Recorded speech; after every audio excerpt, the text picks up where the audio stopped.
देखो भाई, as a Barça fan ना मेरी एक रिक्वेस्ट है कि जब भी बारसा अल क्लासिको जीते ना ला लीगा के अंदर, ठीक है, तो ना सेलिब्रेशन के ऊपर ना बैन लगाना चाहिए।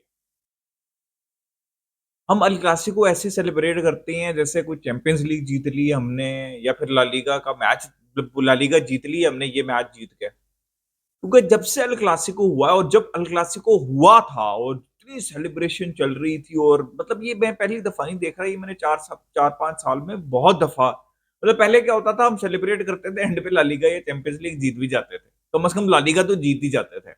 लेकिन मैं पिछले 4-5 साल में ऑब्जर्व कर रहा हूँ कि हम ऐसे सेलिब्रेट करते हैं जैसे पता नहीं क्या हो गया है। और जिस दिन अल क्लासिको था, उस दिन का मेरा रिव्यू वीडियो आप उठा के देख लें। उस दिन मैंने बोला था कि भाई दिस मीन्स नथिंग अगर आप एडवांटेज लेंगे नहीं, ठीक है, इस मैच के बाद।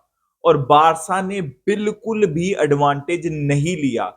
बारसा ने मेरे ख्याल में 7 या फिर 8 गेम खेले, मेरे ख्याल में 7 गेम खेले हैं अल क्लासिको के बाद ला लीगा के अंदर, और सिर्फ 2 गेम जीते हैं। इतने 2 गेम, और इतने कोई बड़ी टीम्स के अगेंस्ट आपके मैच नहीं हुए। एथलेटिको के मैड्रिड के अगेंस्ट आपका भी मैच होना है अगले अगले हफ्ते, जो अगला मैच है ला लीगा वो एथलेटिको मैड्रिड के अगेंस्ट है, ठीक है। तो आई थिंक रियाल सोसिएडाड वाला गेम अवे जो है वो थोड़ा सा टफ था, वरना बाकी सारे जितने भी गेम थे वो विनेबल गेम थे बार्सिलोना के लिए, और बार्सिलोना ने सिर्फ 2 गेम जीते हैं।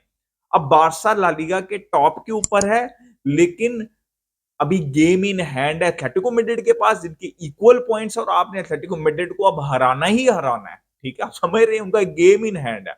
और रियल मैड्रिड जो कि चांस के ऊपर चांस में, मतलब रायो के अगेंस्ट उन्होंने 3-3 किया, और हर वीक वो आपको चांस दे रहे हैं कि भाई ले लो ला लीगा, ले लो ला लीगा, लेकिन आपने कह रहे हैं भाई नहीं। 7 मैचेस से आप कह रहे हैं कि भाई हमें नहीं चाहिए ला लीगा।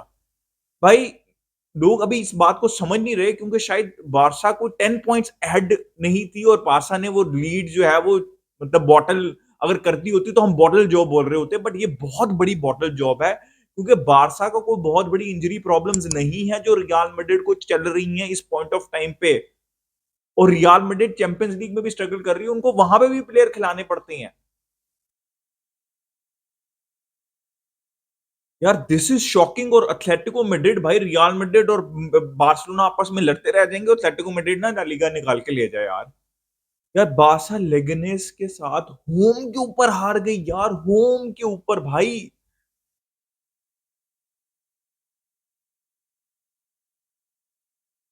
भाई मैंने आपको हांसी फ्लिक के अंडर एक चीज बता दी हुई है कि we are bound to concede किसी भी टीम के गेस। और आज तो चले वो मतलब लेगनेस ने बेहतरीन डिफेंडिंग की, उनके कीपर ने बेहतरीन कीपिंग की, बिल्कुल क्रेडिट जाता है भाई। दे डिफेंडेड लाइक वॉरियर्स। और मतलब कोई ऐसा नहीं था, कोई बहुत थ्रेटनिंग कुछ भी नहीं था उनके पास। देखिए ब्रेक के ऊपर उनके पास कुछ भी नहीं था, ठीक है। इस गेम में तो बारसा को रिकवरी पेस भी नहीं चाहिए थी, कोई बहुत बड़े ऑफसाइड ट्रैप भी नहीं बारसा ने बनाने थे। आपने इस मैच में ऑफसाइड के थ्रू नहीं गोल खाया, तो आपने सेट पीस के ऊपर गोल खा लिया, फ्री हेडर भाई, ये लो गोल ले लो। क्या डिफेंडिंग कर रहे हैं यार आप, बॉक्स के अंदर फ्री हेडर दिया आपने लेगनेस के प्लेयर को भाई। आज बारसा का पटाखा बजना था अगर कोई क्वालिटी टीम होती पेस के साथ। देखें, आपने गोल कंसीड करने हैं। मैं हमेशा से ये बात बोल रहा हूं कि बारसा क्या करेगी इन फ्रंट ऑफ गोल, ये मैटर करता है अंडर हांसी फ्लिक, और ये हमेशा मैटर करता रहा है अंडर हांसी फ्लिक। और आप you were pathetic in front of goal.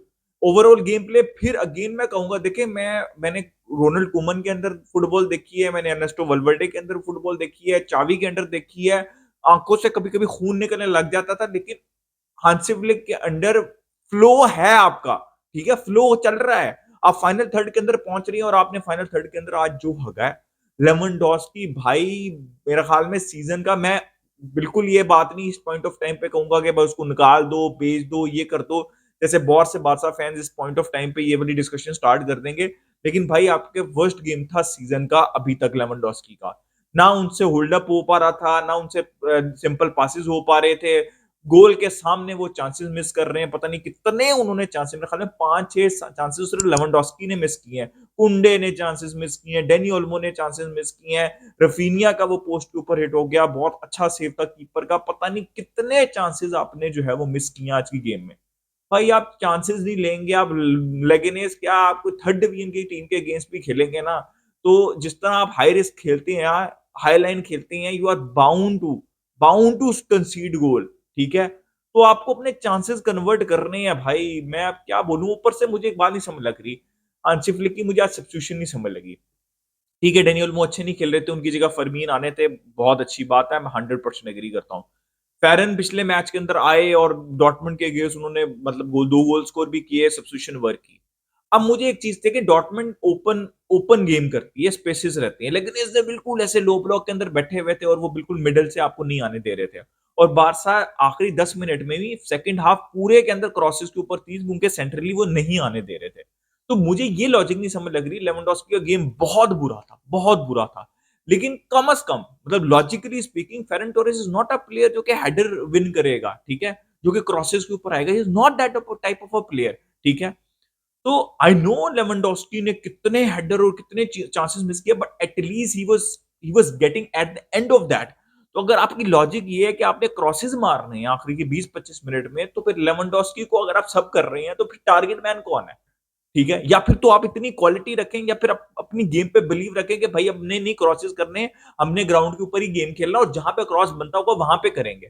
तो अगर आपने करने ही क्रॉसेस थे और आपको पता था सेंट्रल एरियाज ब्लॉक हुए हैं, तो फिर लेवेंडोस्की को निकालने का क्या पॉइंट है भाई? यार देखो, अब तो मैं फटीग की बात भी नहीं करूंगा। देखिए, इनीगो मार्टिनेज मिसप्लेस पासेस कर रहे हैं, 100% कर रहे हैं, फटीग है, जो मर्जी है, दिस इज नॉट एक्सेप्टेबल, ठीक है? फिर एरी गार्सिया, मैंने आपको कहा कोई थ्रेट नहीं थी, मैं बिल्कुल भी कंफर्टेबल नहीं हूँ एरी गार्सिया से, कहीं न कहीं उनकी भी गलती थी, कुंडे भी मार्क कर सकते थे जब लगने जो लेगनेस वाला गोल हुआ, सेंटर बैक्स की रिस्पॉन्सिबिलिटी ये, कुंडे गोइंग फॉरवर्ड अच्छे थे आज की गेम के अंदर, बाल्डे गोइंग फॉरवर्ड अच्छे थे, बहुत अच्छा उन्होंने मतलब उनका साडो का क्या ब्रिलियंट पास था टुवर्ड्स बाल्डे और फिर कट बैक था और रफीनिया का ऑलमोस्ट वो गोल हो जाना था, पोस्ट के ऊपर हिट हो गई थी। मेरे ख्याल में Balde was decent in this game, एक दो क्रॉसेस उनके वेवर्ड थे। I think Casado was good, I think Pedri was good, यहाँ पे इतना प्रॉब्लम नहीं था, इनिगो मैंने जैसे बताया, Inigo was not that good, right? Inaki Pena की आज पोजिशनिंग इशू थी, बहुत बड़ा इशू थी, लेकिन गोल जो कंसीड हुआ उसमें आप इनाकी पैना को तो कुछ नहीं कह सकते भाई। उसके अलावा तो कोई गोल कंसीड ना हुआ, लेकिन कहीं न कहीं उनकी जो पोज़ीशनिंग थी वहाँ पे थोड़ा-सा गड़बड़ हो रही थी आज, ठीक है? वो इनीगो मार्टिनेज की वज़ह से भी हो रही थी, क्योंकि वो भी बार-बार मतलब रॉन्ग डिसीज़न्स ले रहे थे। फिर आप डेनी ओल्मो पे आ जाइए, मैं हर मैच में कह रहा हूँ जब से वो इंजरी से वापस आए हैं, वो फर्स्ट हाफ अच्छा खेलते हैं और वो सेकंड हाफ बहुत बुरा खेलते हैं और आज तो आहिस्ता-आहिस्ता आप इस डायरेक्शन में जा रहे हैं कि फर्स्ट हाफ भी नहीं उनसे खेला जा रहा। तो बहुत बुरा गेम था डेनी ओल्मो का फर्स्ट हाफ के अंदर। Same goes with Lewandowski, I think Raphinha was the player जो कि एफर्ट कर रहे थे एज़ ऑलवेज़, ठीक है? आई थिंक लमीन यमाल और रफीनिया थे जो कि अपना पूरा हार्ट दे रहे थे और सब कुछ करने की कोशिश कर रहे थे। Lamin Yamal hopefully he is fine, उनका एंकल जो है वो ट्विस्ट हो गया, but he was doing absolutely everything जो वो कर सकते थे।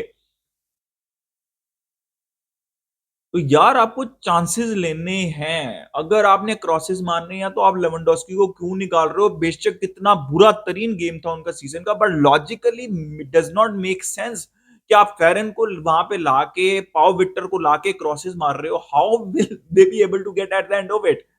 This does not make any sense भाई। यार ओवरऑल इन माय ओपिनियन हमारी डिफेंस गलतियां कर रही है, ठीक है? आई थिंक पेड्री और कसाडो is working more of the story, लेकिन आज के दिन आपके पास क्लियर कट चांसेस भर भर के थे। अब उनने चांस नहीं ले रहे, लेवेंडोस्की गोल के सामने चांस नहीं ले रहे, डैनी ओल्मो शॉट मिस कर रहे हैं गोल के सामने, तो क्या करोगे आप? तो आज के मैच की पूरी रिस्पॉन्सिबिलिटी मेरे हिसाब से लेवेंडोस्की और डैनी ओल्मो के ऊपर जाती है, because they have to take their chances भाई। कुंडे के ऊपर भी यार किसी पॉइंट पे, लेकिन चले हम डेनी ओल्मो और लेवेंडोस्की से ये एक्सपेक्ट करते हैं कि they will finish their chances. Koundé तो राइट बैक है ना, मेकशिफ्ट राइट बैक है वो भी। तो यार बहुत बुरा परफॉर्मेंस था, मैं क्या बोलूं यार, आपने सारा एडवांटेज उठा के अब आप भाई आप स्ट्रगल करने वाले हैं। अब आप एथलेटिको को हरा के सेम पॉइंट पे जाएंगे एथलेटिको मैड्रिड से, और रियल मैड्रिड अगर आप जीत जाती है तो वो 2 पॉइंट्स अहेड चली जाएगी। इतनी स्ट्रगल करते हो और इतना शानदार बारसा का सीजन और गेम प्ले, और आप 2 पॉइंट पीछे रियल मैड्रिड अगर गेम जीते। यार पैथेटिक भाई, सब कुछ आपने मतलब ठीक है, आप चैंपियंस लीग में अच्छा कर रहे हैं, but no consistency at all. We definitely need centre backs back, और how good to see Araujo back in the squad. Christensen, this can really really help Barcelona, but Barcelona have to take their chances भाई, it's as simple as that. नहीं लोगे जिस match में struggle करोगे। अपना opinion दे regarding everything in the comment section. Like कर दिए, सब्सक्राइब करते, मिलते हैं नेक्स्ट वीडियो में। कल बार